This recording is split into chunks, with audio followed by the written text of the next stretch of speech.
Enantiomers have identical physical properties, and therefore they cannot be separated using techniques such as distillation that separate compounds based on their boiling point. Take a look at the physical properties for enantiomers A and B. However, so you see these are similar here, but they are very different than compound C, and compound C is a diastereomer, right? So remember that constitutional isomers can even have different functional groups, so they cannot be separate. They can be separated from enantiomers and from diastereomers.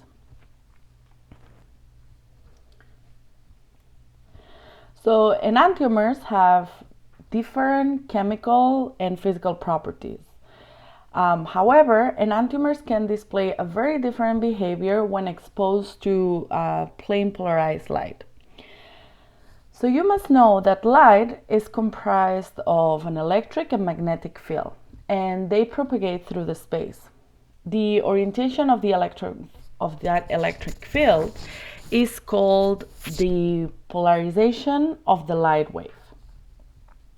So when different waves of light travel through, so like they are traveling in space just like that, they are all traveling in the same direction, but there are different waves. Even though they go in the same direction, there are different waves. So one will be like that, the other one will be like that, and so on. So that gives a bunch of different electric fields. They are all going into the same direction, but we get different electric fields.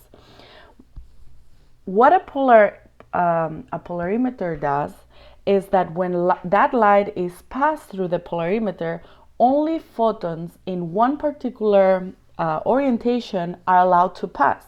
And so that results in light that it's polarized. So when that polarized light is passed through a tube, so you see here we have a tube that contains an achiral compound. The light that passes through the tube, so it will pass like that. That light remains unchanged. You see, nothing changes. However, when we have a sample that contains a chiral compound just like this one, when the polarized light is passed through that tube, the light that comes out of the tube here, that light comes out with a different angle. You see here?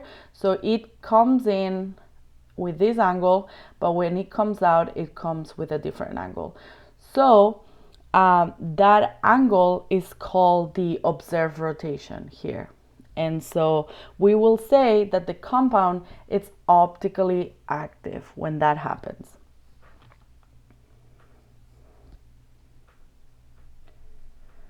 So that rotation can be clockwise or counterclockwise. When the rotation is clockwise, it's called dexrotatory, and that literally means rotate to the right in Latin. We indicate it with a plus in front of the angle value.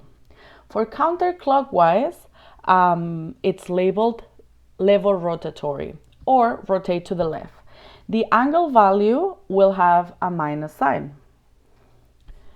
Two enantiomers will rotate the light with an equal extent. That means it's the same number, but on opposite directions. So if you have two enantiomers, one will rotate plus whatever number, and the other will rotate minus whatever number. So in this case, we're giving you an example, plus 5 minus 5, right?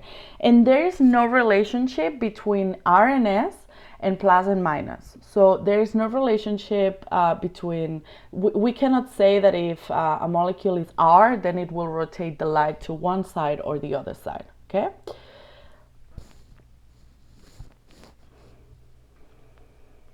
But when a sample presents the same amount of two enantiomers, meaning it has 50-50 mixture of two enantiomers, we say that it's a racemic mixture or racemate. Well, I'll always say racemic mixture. So in that racemic mixture, it's optically inactive. But it's not optically inactive because the compound is achiral. It's optically inactive because they cancel out.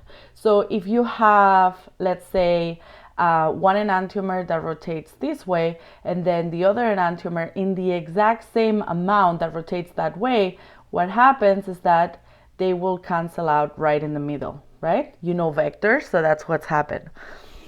So when a sample presents the same amount of the two enantiomers, we say that it's a racemic mixture.